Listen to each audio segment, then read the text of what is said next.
Olá, começa agora mais um programa Conexão Legislativa. Aqui você fica por dentro de tudo que acontece no Legislativo Paulista, todos os trabalhos e atividades virtuais ou presenciais da Assembleia Legislativa de São Paulo. E no programa de hoje a gente recebe o Alderon Costa, ele que é membro da Associação Rede Rua e também da Subcomissão da População em Situação de Rua aqui da Assembleia Legislativa. Alderon, muito obrigada pela sua participação. Eu espero que você fique à vontade para tratar esse tema aqui tão importante no programa de hoje. Seja bem-vindo. Obrigado, eu que agradeço. É um espaço importante, esse espaço da Assembleia, para discutir e dar visibilidade a uma realidade tão dura e tão complexa e difícil, que é a realidade das pessoas que estão em situação de rua. E, Alderon, aqui na Assembleia Legislativa de São Paulo, nós temos uma subcomissão que trata exatamente desse assunto das pessoas em situação de rua. Eu queria que você explicasse um pouquinho como funciona e qual é o trabalho, o objetivo principal dessa comissão. Então, a subcomissão de direitos humanos da população em situação de rua, ela nasce de uma aproximação da Comissão de Direitos Humanos, né?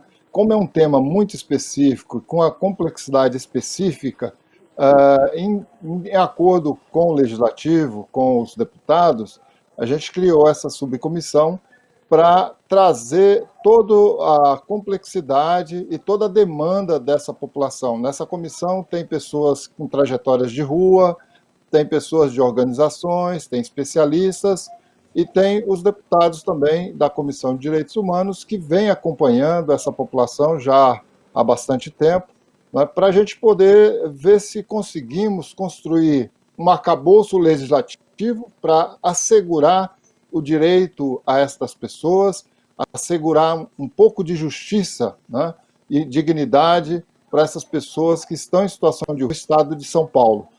Isso acho que é o grande objetivo dessa subcomissão de direitos humanos. É uma ponte, né, entre vocês, o movimento, as pessoas, a demanda das pessoas em situação de rua e o Parlamento Paulista, né? Porque também é uma forma aqui dos deputados conhecerem as principais reivindicações dessa população.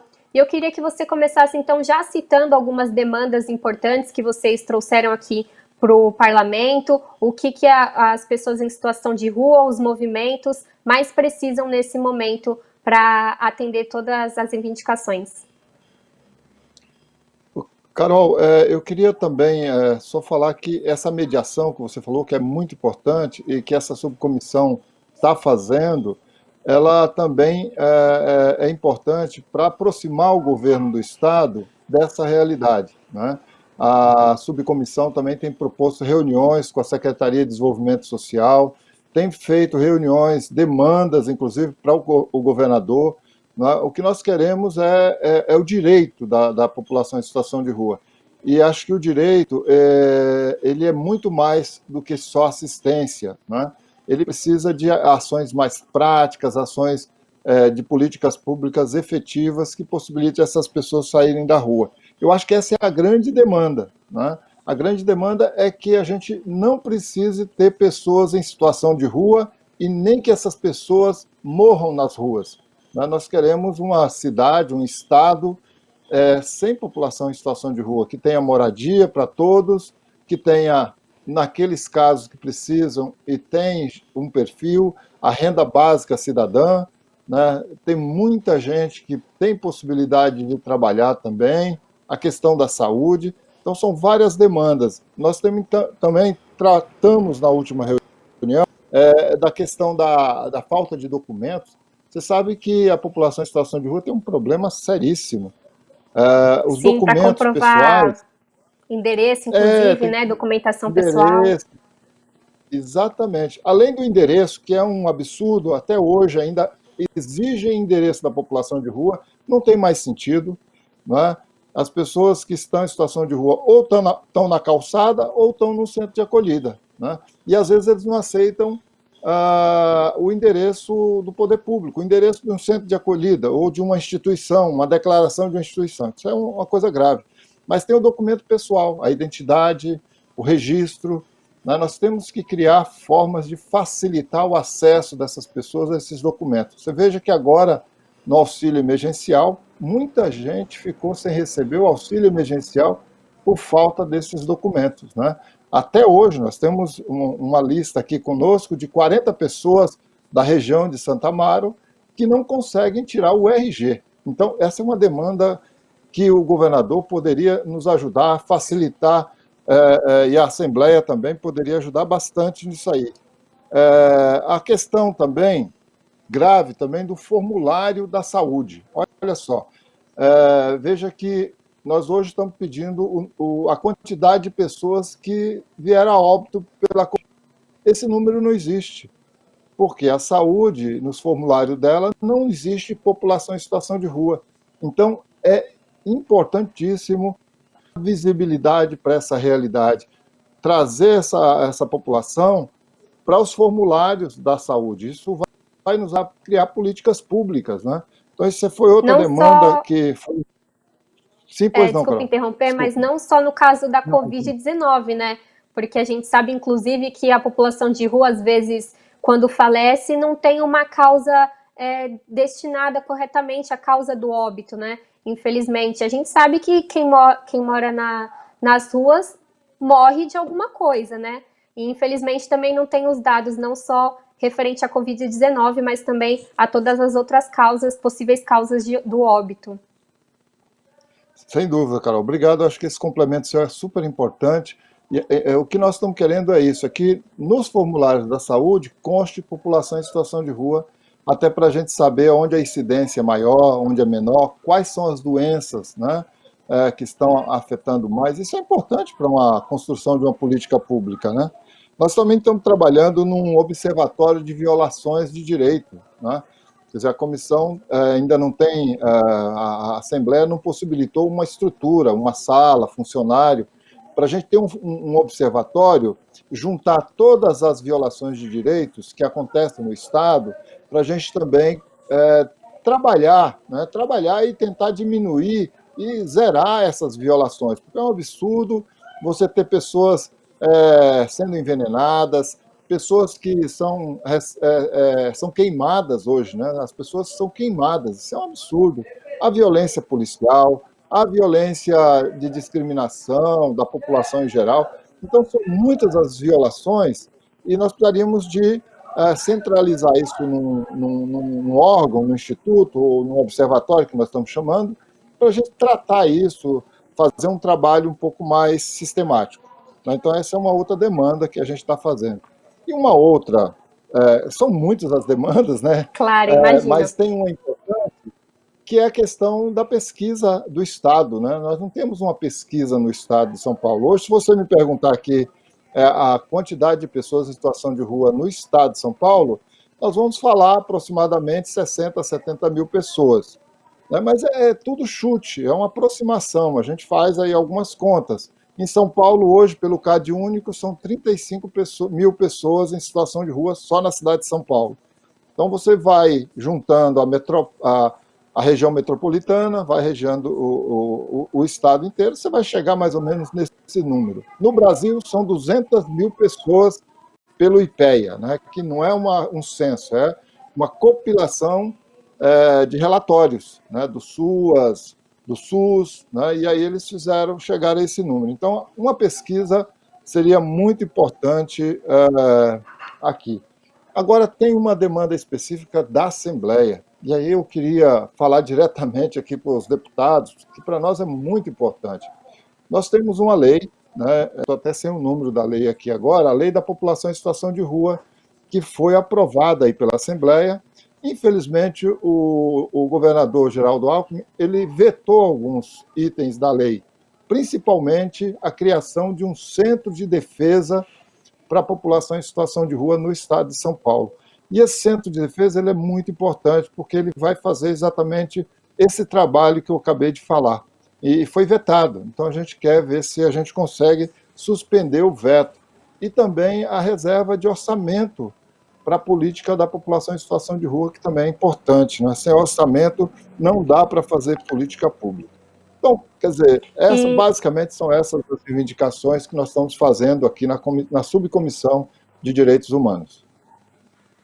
E Alderol, você tocou num ponto importante, que é a questão dos dados, né? Eles são muito imprecisos, como você mesmo disse, não tem uma estatística que seja precisa quanto a quantidade de pessoas em situação de rua em São Paulo e também no Brasil. E eu queria que você explicasse, porque às vezes as pessoas não entendem que esses números são importantes exatamente para criar políticas públicas que consigam de fato contemplar as pessoas em situação de rua, né? Porque não basta fazer as políticas públicas sem ter um foco, sem conseguir entender o motivo que a pessoa está naquela situação, o que levou ela a estar naquela situação, como você disse, as próprias doenças que mais acometem essa população. Então, eu queria que você desse mais ênfase na importância de ter esses dados à mão, né? E esses dados também corretos.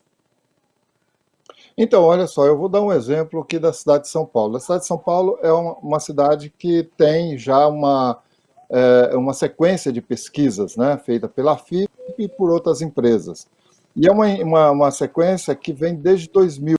Né? Em 2000, nós tivemos 8.706 pessoas. 2009, 13 mil. 2011, 14 mil. Estou arredondando. 2015, 15 mil.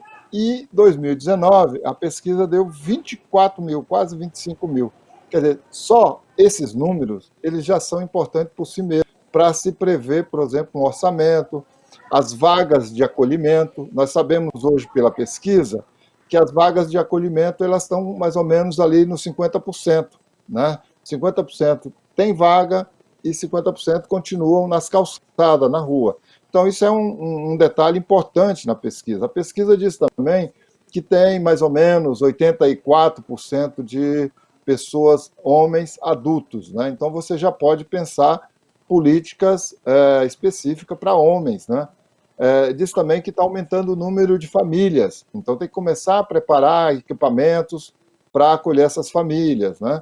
Ou, quer dizer, nós, na verdade, estamos defendendo que se pare de fazer albergues, centros de acolhida e invista mais em outros projetos como repúblicas, né, onde você tem mais um grupo menor de 10, 15 pessoas, em locação social, ou seja, um prédio que é estatal, você passa para a pessoa morar, ela dá uma taxa, paga uma taxa. E aqueles que não podem pagar, o Estado subsidia. Né?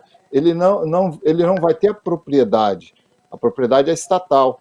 Né? Mas é importante essa particularidade, porque quando você tem a possibilidade de ter a chave, abrir sua casa, entrar, outros direitos vêm juntos, sabe? E aí a gente consegue que as pessoas tenham mais dignidade. Então, esse é um dos trabalhos que nós estamos fazendo em cima de pesquisa. Né? A gente sabe, por exemplo, que mais ou menos 25% eles se recusam a ir para centros de acolhida. Esses centros que nós temos hoje, que não têm qualidade. Né? A verdade é essa, esses centros eles não estão preparados para receber gente. Né? São galpões, grandes dormitórios, né? Ainda mais nessa pandemia que exige o distanciamento, né? E não ter aglomeração. Esse é um desafio muito grande que a gente está tendo aqui na Covid. Então, a gente precisa ter esses números para balancear essas políticas públicas, sim. Né? E isso, acho que está crescendo essa preocupação no Brasil, e esses estudos também, os pesquisadores começam a usar esses números, e isso vai dando bons resultados também. Né? Você vai vendo que tem uma grande maioria que só precisa de uma casa para poder sair da rua. Né? O Estado não precisa gastar muito com ele. Né? Então, isso sai muito mais barato até, às vezes, do que você investir em centros de acolhida. Então, a pesquisa é muito importante. Esses números são de uma valia muito grande. Uhum. E como o senhor citou, né, essa questão, por exemplo, das repúblicas, né, só de ter um local, como a gente já citou a questão do endereço, isso já também possibilita as pessoas em situação de rua ter outros direitos, né? Quer dizer, ter outros direitos não, conseguir que esses direitos sejam garantidos. Então, muito importante essa sua fala. E tocando na questão da pandemia e dos centros de acolhida, acho que também uma das demandas é uma área de camping, né? que eu acredito que vocês entraram em contato com o governo do estado para conseguir viabilizar essa área, também para ser um local de acolhida para essas pessoas momentaneamente, né? Como que está essa questão? Então, você tem, na população em situação de rua, né, São Paulo, nesses 35 mil, vou usar a cidade de São Paulo como exemplo para poder entenderem. Uhum. Nesses 35 mil pessoas que estão em São Paulo, você tem a possibilidade aí de 13 mil já estarem acolhidos nos centros, né, nesses albergues ou centros de acolhida, abrigos, né? Cada cidade vai dando um nome que ainda possibilita aí. Mas nós precisamos de outras políticas. Nós precisamos de política de acolhimento de família, de crianças, nós precisamos de acolhida para LGBT, nós precisamos de acolhida para trans. Veja que a diversidade, a heterogeneidade é muito grande, né? E na pesquisa também, da última pesquisa, tem aí uma média de 20 a 25 pessoas que não se encaixa em nenhuma dessas políticas. Então, a nossa sugestão, na verdade, é uma sugestão bem singela, bem simples. Ela surgiu exatamente no começo da pandemia para que se abrisse espaços, né, isso é importante deixar bem claro, é abrir espaços com estrutura, com banheiro, com uma tenda para poder possibilitar alguma refeição, alguma coisa, mas a refeição pode ser feita próximo da sua barraca também, porque aí teria uma estrutura ali, né? Essa é a proposta original, não é uma política pública de camping, não é como alguns às vezes pensam que nós estamos defendendo o camping, não estamos defendendo o camping. E o camping não substitui a moradia e nem essas outras políticas como repúblicas, como os quartos de hotéis, que eu esqueci de falar, que é muito importante nesse momento, né? É importante o Estado investir nos quartos de hotéis, porque já estão ali preparados, é rápido, porque a nossa ideia é exatamente essa questão da rapidez. Por isso surgiu a ideia de abrir espaços e possibilitar esses campos, né? Não é essa proposta que alguns estão falando e que a Prefeitura de São Paulo, depois de muita discussão, resolveu preparar um projeto, né? É um projeto muito semelhante a um centro, um abrigo, a um centro de acolhida, que não é o que nós queremos, né? O que nós propomos foi uma outra coisa dentro de uma outra situação, num contexto específico de início de pandemia. E para nós, na verdade, a pandemia está aí. São 1.200 Sim. pessoas morrendo todo dia. Hoje saiu os números, não é? Então a pandemia não acabou. Então esse campo emergencial, ele ainda é importante sim, nós acreditamos nisso, eu pessoalmente acredito nisso, né? Mas não é uma política pública e ele não substitui a nossa reivindicação por uma política de moradia, de repúblicas e, por que não, de uns centros de acolhida menores e com mais qualidade. E ainda no contexto da pandemia, Aldeirão, a gente sabe que a pandemia, na verdade, só escancarou muitos problemas que a população em situação de rua enfrenta, questão da documentação, questão do endereço. E eu queria que você falasse da sua perspectiva para o pós-pandemia. Você acredita que será possível fazer uma política pública, fazer políticas públicas que possam se perpetuar para depois da pandemia e que possam ficar e ajudar essa população? Então, na verdade, as violações que acontecem, essa realidade, ela não mudou muito com a pandemia, né? A pandemia só veio agravar, né? Todas essas violações que nós falamos, elas existem há anos, né? E a gente está lutando contra elas também há anos, não está fácil, né? Olha, eu vou ser bem sincero para você, nós não tivemos nenhuma indicativo de que a situação vai ser melhor, né?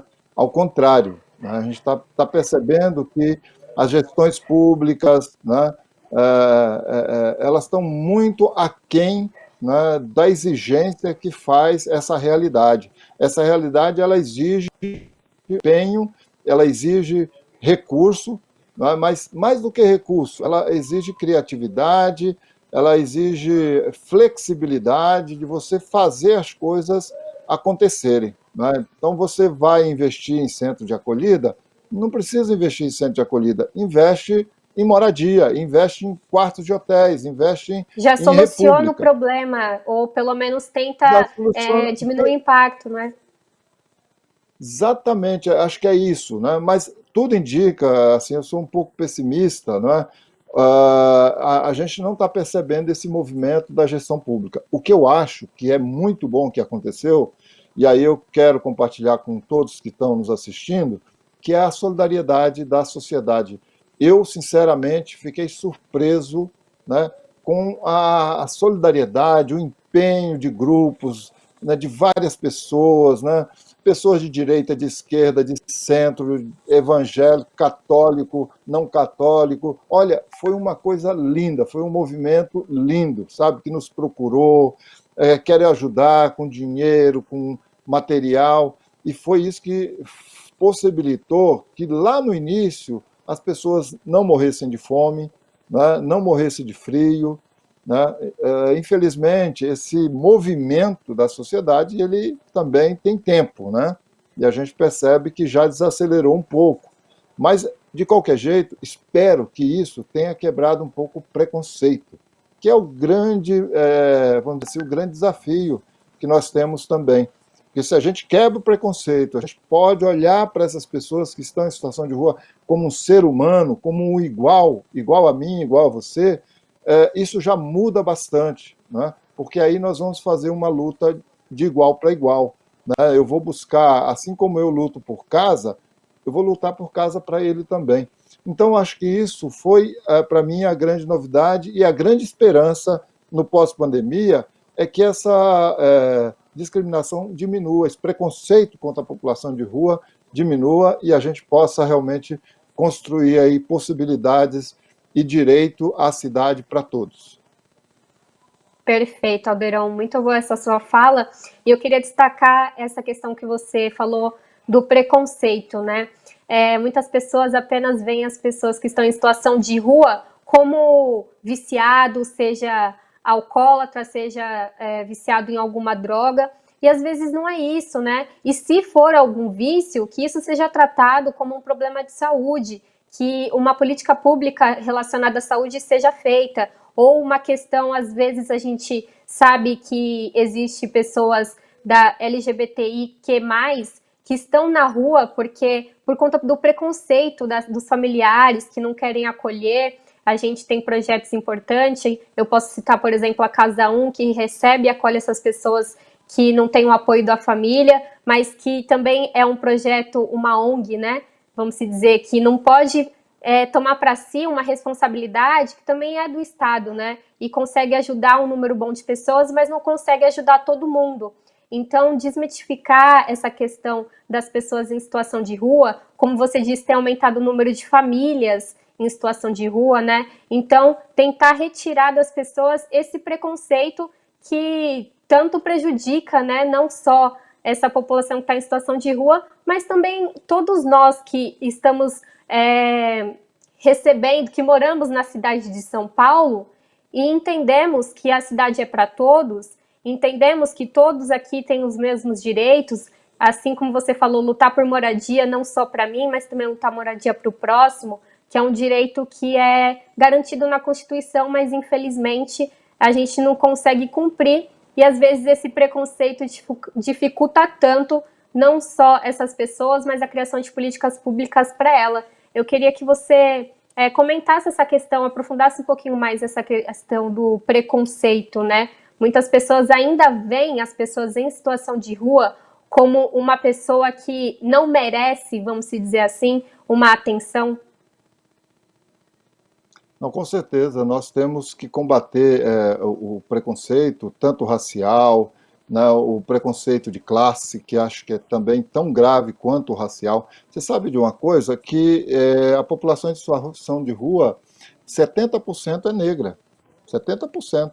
Né? Ela reflete bem a realidade brasileira. Né? Quer dizer, mais uma vez, vamos dizer assim, a questão racial ela se impõe aí, né, de uma forma brutal, violenta, e a gente precisa mudar isso, né? Precisa mudar. As cotas vieram, mas elas não foram tão fortes como a gente esperava, né? E você vê que a concentração de renda é muito grande, né? A questão racial, ela perpassa tudo isso, e ela perpassa a população de situação de rua também, de uma forma gritante. A gente está, vamos dizer assim, percebendo isso cada vez mais claro, né? Assim como a gente percebe agora a violência policial na periferia, matando os jovens, a sua maioria preto, né? Pessoas negras, né? E também no sistema carcerário, né? Você vê lá que o preconceito está aí, né? O preconceito de classe. Quem é que está preso? Está preso os pobres, né? Então, acho que nós precisamos superar isso, né? É importante lembrar sempre, né? Eu gosto muito dessa ideia de que eu tenho que me ver no outro. Se eu não consigo me ver no outro, eu estou negando a mim mesmo, né? Então a gente precisa trabalhar essa questão do preconceito de uma forma muito profunda, pessoal, mas também coletiva, né? Nós precisamos engrossar as fileiras das lutas, né?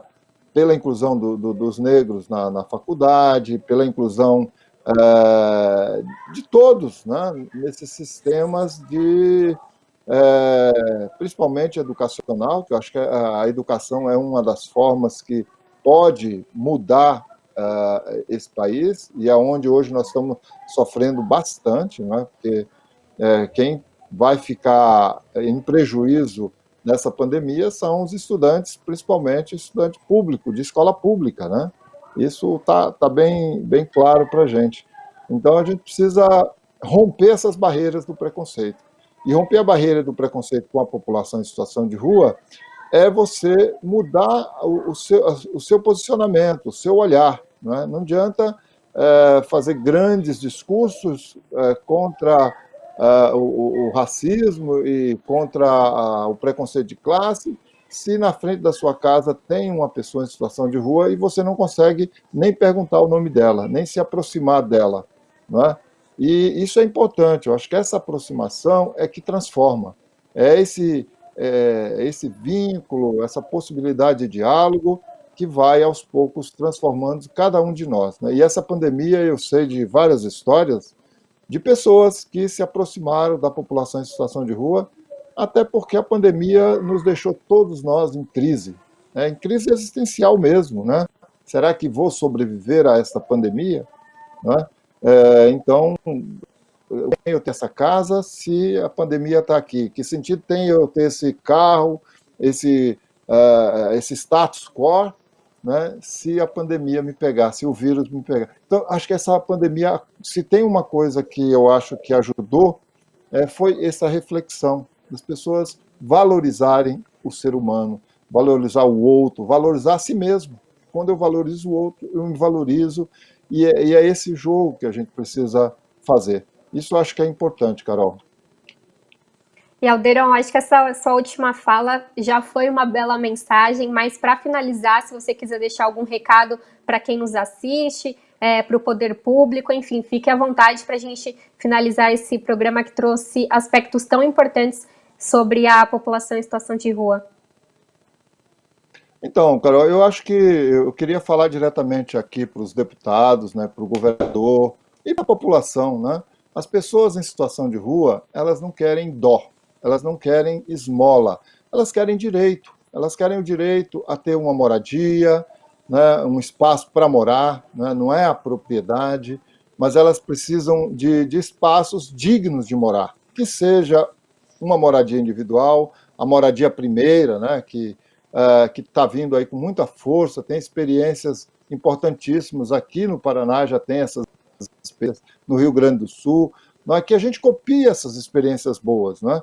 E a questão, por exemplo, do trabalho, a questão da cultura, né? A população de rua também precisa de cultura, né? E principalmente eu queria dizer que tem políticas que elas precisam também apoiar essas outras políticas. A alimentação, por exemplo, né? Super importante que o governador fez o Poupa Tempo de domingo a domingo, 3 refeições, e a gratuidade para quem está na calçada, para quem não está em centro de acolhida. Isso é muito importante, essas políticas, que elas melhore, né, melhore a alimentação, e se expanda isso pelo estado todo. Acho que isso vai ajudando, né, a gente a diminuir essa situação de morte, né? Você sabe que nós tivemos mais de 6 mortes nesse frio, né, na cidade de São Paulo. Se a gente tivesse espaço, moradia, a gente poderia ter evitado que essas 6 vidas fossem antes da hora, né, e com tanta violência assim, numa noite gelada.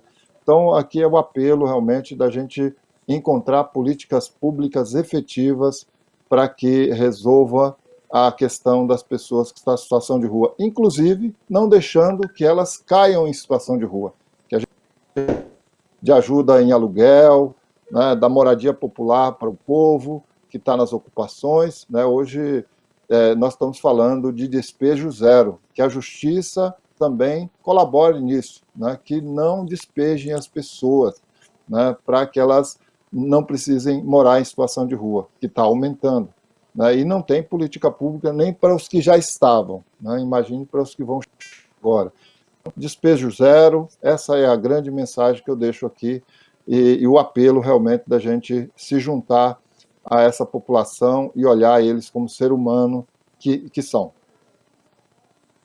Alderon, com essa sua fala, então, a gente encerra o Conexão Legislativa de hoje. Mais uma vez, agradeço aqui a sua participação e disponibilidade e agradeço a todos vocês que acompanharam mais uma transmissão da Rede Alesp, um tema super importante. Tratamos da subcomissão da população em situação de rua aqui da Assembleia Legislativa de São Paulo, com Alderon Costa, que é integrante da subcomissão e também da Associação Rede Rua. Se você quiser assistir esse e outros programas, pode acessar as nossas redes sociais e o YouTube da Rede Alesp. Até a próxima!